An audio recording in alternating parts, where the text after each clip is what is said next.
Iniciamos el día de hoy con la participación de Gabriela Baeza, quien es licenciada en Ciencias Ambientales y especialista en Economía Ambiental y Ecológica por la UNAM, y cuenta con una maestría en Desarrollo Sustentable por el programa conjunto de la Universidad de Leipzig en Alemania.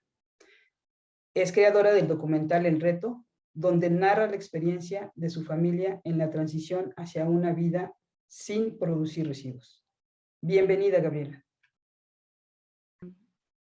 Hola, ¿qué tal? Buenos días a todos. Mi nombre es Gabriela Baeza y hoy les voy a estar compartiendo un poco mi experiencia sobre la no producción de residuos y experiencias en municipios que han adoptado este tipo de prácticas. Bueno, entonces mi presentación se titula Cero residuos, actuar desde lo local, pensando global. Y esto es porque, bueno, como saben, como les comentó Eunice, yo tengo la bandera de no producir basura. Este es un nuevo paradigma en la gestión de residuos en el país, bueno, en el mundo más bien. Es simplemente cambiar nuestro paradigma de cómo vemos a la basura, cuál es nuestra relación con la basura y en realidad dejar de hablar de gestión de residuos y hablar de gestión de materiales, que va a ser un poquito lo que les voy a estar presentando en mis siguientes diapositivas. Bueno, esta es la agenda de mi presentación. Primero empezamos con un nuevo paradigma de un estilo de vida, de no producir basura, que yo le llamo cero basura, a ejemplos de gestión de residuos internacionales. Ahí pongo un ejemplo de Alemania contra México, más o menos cuál es la diferencia entre la gestión de residuos en Alemania contra la gestión de residuos en México. Y después les presento municipios con gestión de residuos basado en cero residuos. Esto es dos de los municipios más representativos de este movimiento, que es Capanori en Italia y Cherán en México. Y posteriormente vamos a hablar de los desafíos en la industria. ¿Cómo puede la industria también sumarse a este nuevo paradigma de nada, donde nada es basura, sino todo son gestión de materiales? Bueno, entonces comenzamos platicándoles un poco sobre el estilo de vida. Me imagino que si ustedes están en este foro es porque ya tienen cierto conocimiento acerca de cómo funciona un poquito estos nuevos paradigmas de no producir basura. El estilo de vida es un estilo de vida que se ha vuelto muy popular, de hecho es tendencia mundial, que es donde la gente trata de reducir su basura al máximo. Pero ¿cómo puede uno alcanzar esta meta de producir la menor cantidad de basura? Esto es siguiendo la estrategia de los 5 Rs, que ¿cuáles son? Rechazar, reducir, reusar, reciclar y reincorporar. Estas son, rechazar toda la basura es un hábito que uno puede ir formando diciendo, no, gracias, no me dé una bolsa de plástico, que cada vez es más sencillo porque hay legislación que te apoya, ¿no? Ya no es posible dar bolsas de plástico en los supermercados, etcétera, ¿no? Cada vez está más limitado. Entonces, cada vez se vuelve más fácil, pero es rechazar volantes, rechazar popotes, rechazar cualquier tipo de objeto que te puedan dar que se pueda convertir en basura. Posteriormente, reducir. Esto es reducir tiene que ver con un estilo de vida minimalista, es decir, con realmente saber si, si es realmente necesario lo que vas a adquirir. Es un poco como realmente examinar contigo tus necesidades básicas para no adquirir basura, ¿no? El siguiente es reusar. Esto es cambiar todo lo que sea desechable por cosas que sean duraderas y de buena calidad. Esto incluye desde no adquirir ropa de la moda rápida, del fast fashion, hasta adquirir una botella retornable en lugar de una botella desechable, ¿no? Reciclar es el cuarto paso de la estrategia.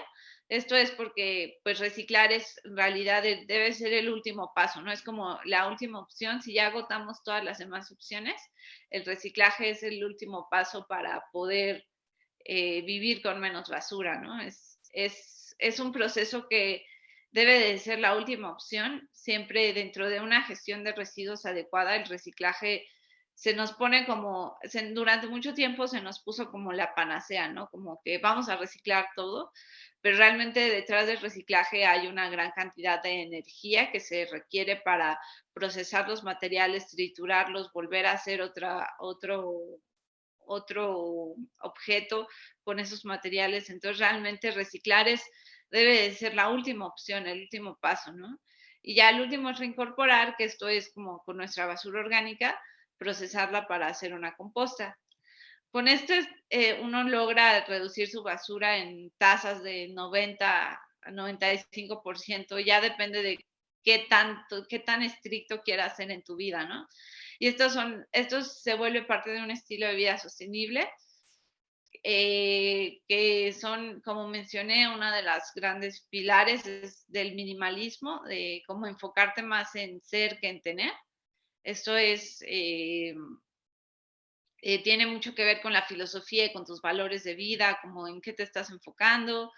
Después las compras a granel. Esto es un paso que se vuelve también parte de la cultura de un estilo de vida sostenible en tu casa. Elegir comprar más a granel en lugar de productos empaquetados. Comprar en tus propios recipientes, llevar tus propios frascos para que te den ahí las semillas, la leche, el queso, etcétera, etcétera, en tu propio recipiente, ¿no? Con esto evitas toda la producción de empaques.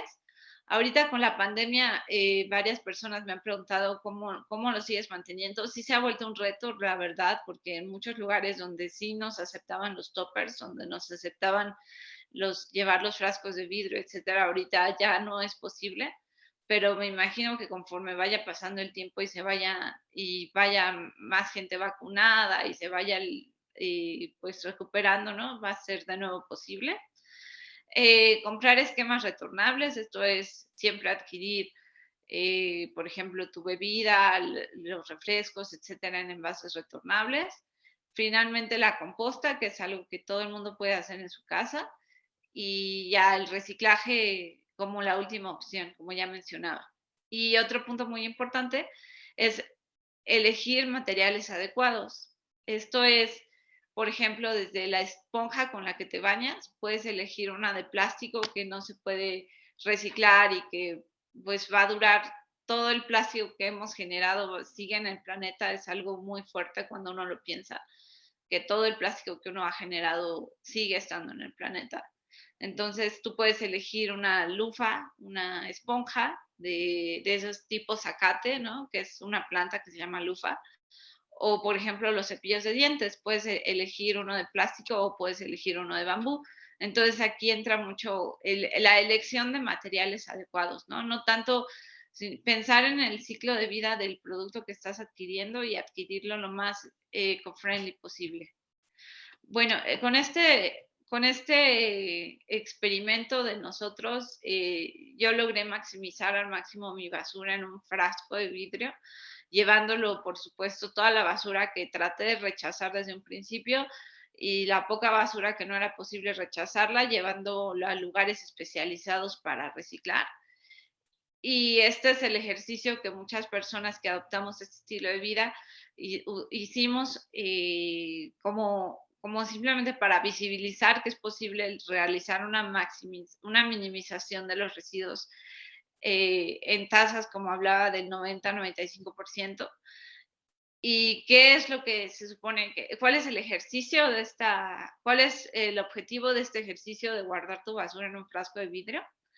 Simplemente es visibilizar que todo aquello que no se puede ni reducir, ni reciclar, ni reincorporar a los procesos industriales, entonces no debería de ser producido desde un inicio o debería de mejorarse el diseño de esos productos, ¿no?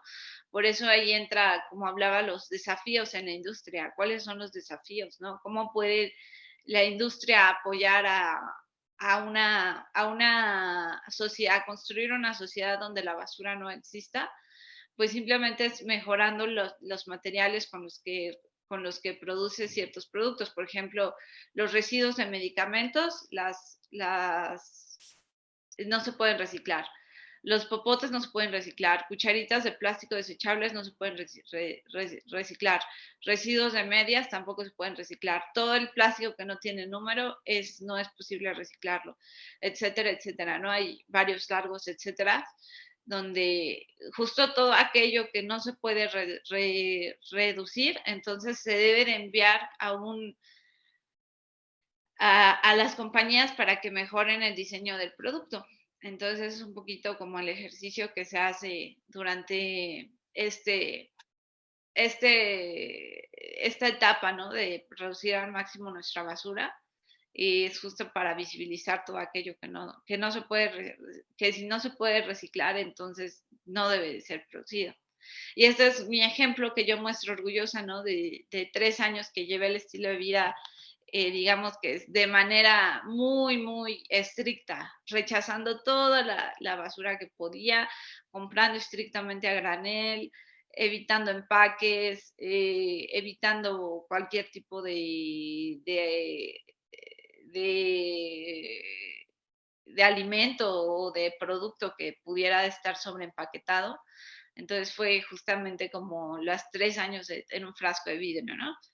Ya ahorita no lo llevo tan estricto porque, como mencioné, a mí me apasiona mucho hablar de residuos, pero sobre todo para darles a conocer que no es solo un estilo de vida, ¿no? Sino realmente es un movimiento. O sea, el movimiento Cero Basura, Zero Waste, es realmente un movimiento internacional que requiere la participación de todos y es sobre todo en términos de gestión de materiales. Como les mencioné, a mí no me gusta decir la palabra residuos porque realmente la basura no existe, o sea, la basura es un invento creado por nosotros mismos para nombrar algo que es un material que puedes darle un segundo uso, pero realmente y no se lo estamos dando justamente por estas fallas en el diseño de los productos.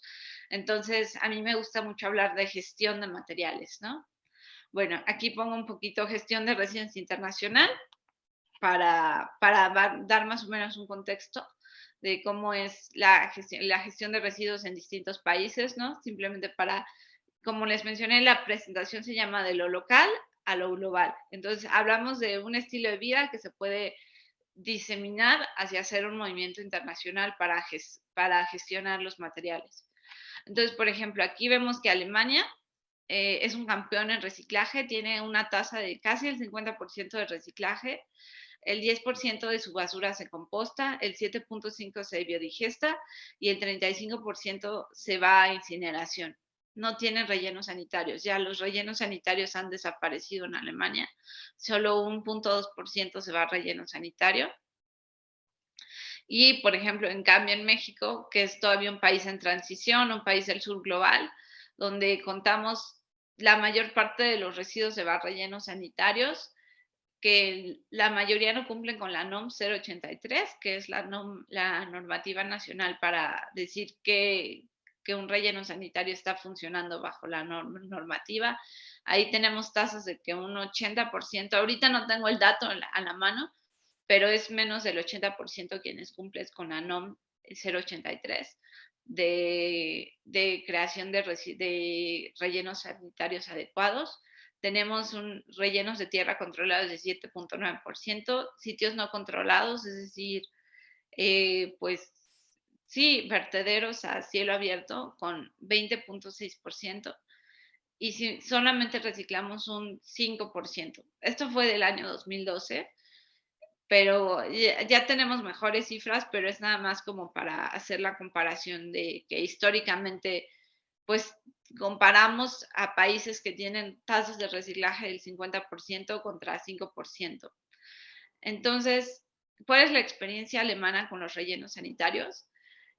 A partir de 1970 se dieron cuenta de que empezó la clausura de los rellenos sanitarios, de los tiraderos a cielo abierto, perdón. O sea, tiraderos a cielo abierto quiere decir que no tienen diseño ingenieril, que son simplemente tiraderos al aire libre. Estos fueron paulatinamente reemplazados por rellenos sanitarios con diseño ingenieril. Esto es decir que con cubiertas, con aislantes que evitan que el jugo de la basura, los lixiviados, salgan al medio ambiente y contaminen. También tienen opción para capturar el biogás que sale de la basura orgánica. Es decir, tienen todo un diseño e ingeniería. Sin embargo, a través de esta experiencia se dieron cuenta que los rellenos sanitarios son insostenibles tanto económica como ambientalmente. Esto es porque los rellenos sanitarios no se puede controlar los lixiviados, el jugo que sale de la basura, y tampoco los gases. O sea, las tasas de recuperación que tenían estos rellenos sanitarios con diseño ingenieril eran del menos del 50%. Esto es decir que esos gases que se están fugando, les digo, como tanto los lixiviados líquidos, o sea, los lixiviados como el biogás, está provocando daños terribles en los ecosistemas aledaños, la salud de los ciudadanos, el agua potable y el clima. Y finalmente también se dieron cuenta que enterrar basura, o sea, es lo que es un relleno sanitario, pues es desperdiciar recursos, ¿no? También tenían costos excesivos de operación. Entonces simplemente se dieron cuenta que el relleno sanitario no es sostenible. Ahí está también un poquito dentro de nos debemos de cuestionar como el lenguaje que utilizamos, ¿no? Los rellenos sanitarios no son sanitarios, o sea, es una tecnología que debemos de ya, ni siquiera deberíamos estar invirtiendo en este tipo de tecnologías, sino deberíamos estar invirtiendo en bancos de materiales, que es un poquito lo que les quiero contar ahorita en la siguiente, digamos que con esta experiencia Alemania demostró que no es sostenible enterrar en basura en rellenos sanitarios. Entonces, ¿cuáles son las alternativas? Aquí surge el movimiento Cero Residuos con las dos ciudades campeonas que a mí me gustaría tocar en esta presentación, que es la ciudad de Capanori en Italia. Después de un proyecto de incineración que se estaba planeando en la ciudad, la sociedad se movilizó para poder hacer, en lugar de decir, bueno, en lugar de incinerar los residuos, vamos a hacer la primera estrategia de cero residuos en Europa en el 2007.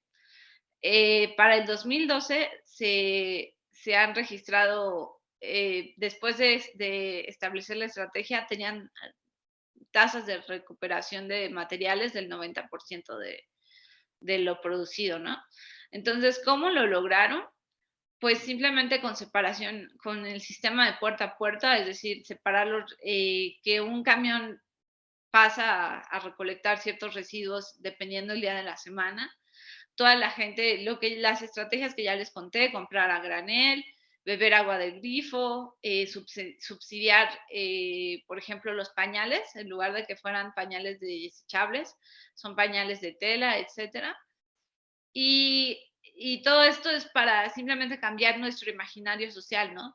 De dejar de pensar en la basura como todas estas estrategias fueron a la fuente, no fueron tanto allá que tenían la basura ya producida, sino era como más bien evitar la basura desde un inicio con todo este tipo de estrategias.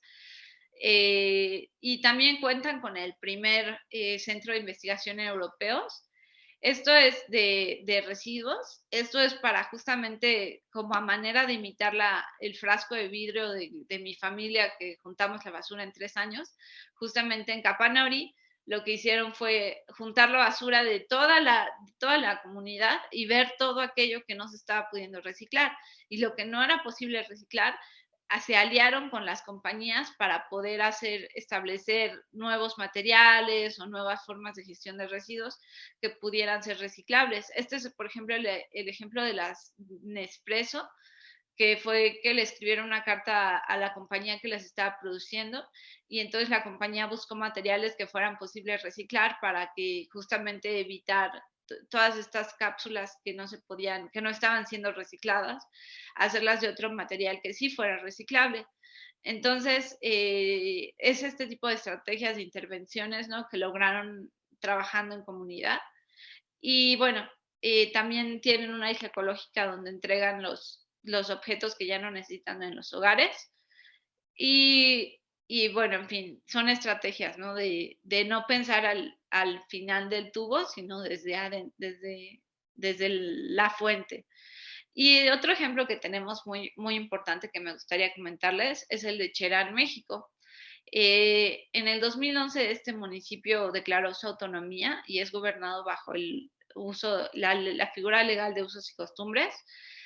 Y bueno, la estrategia de Cherán es muy simple, simplemente recolectan tres en tres grandes categorías, que es ahorita también lo que la SEDEMA ya está implementando, que son residuos orgánicos para transformarlos en biofertilizantes, materiales inorgánicos reciclables para convertirlos en materia prima y desechos sanitarios y otros que necesiten manejo especial para justamente ya sea procesarlos o depositarlos en un vertedero, ¿no?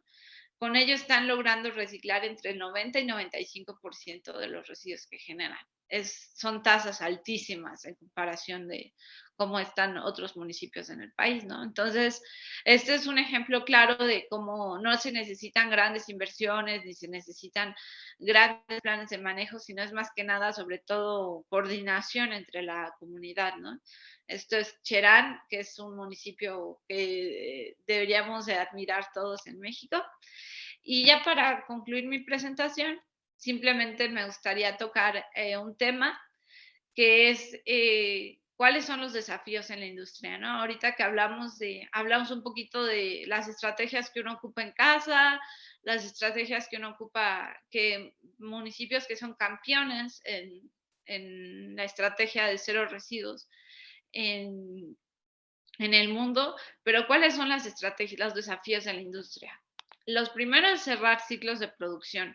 Esto es decir, tener esquemas de logística inversa para justamente como era antes en la época de los abuelos, donde había una gran porción de los productos eran retornables. Entonces, realmente esto implica un ahorro para la compañía si se hace adecuadamente los esquemas de logística inversa a la compañía tener control de sus envases y de las materias primas generadas por sus envases.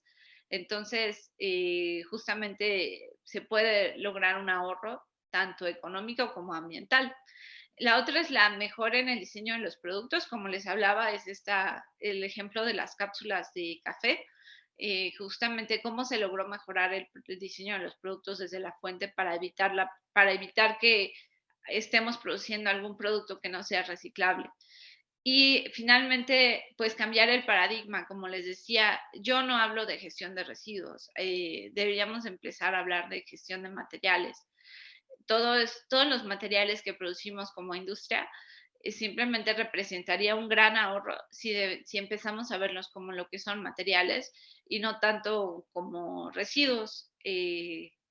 Simplemente cambiar el paradigma que tenemos sobre algún producto que estamos lanzando al mercado, pensar en el ciclo de vida final del producto y cerrar ciclos, ¿no? Cerrar el bucle de cuna a cuna, lo que se llama en la economía circular.